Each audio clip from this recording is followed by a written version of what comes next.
How to unban someone from a Discord server. Changed your mind about a ban? Maybe someone deserves a second chance? Today I will show you how to unban someone from your Discord server in just a few clicks. Let's get started. First things first, open the Discord app or go to discord.com in your browser and log in.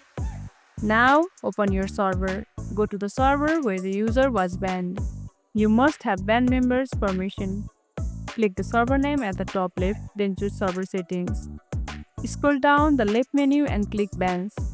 You will see a list of everyone currently banned from your server. Scroll through or use the search bar to find the person you want to unban. Click on their name, then hit revoke ban. That's it. They can now rejoin your server with a valid invite link. Note: unbanning doesn't automatically notify the person. If you want them back, send them an invite link manually. And that's how you unban someone from a Discord server. Easy, quick, and admin approved. If you found this tutorial helpful, don't forget to like this video, subscribe, and tap the bell icon so you never miss an update. See you in the next one.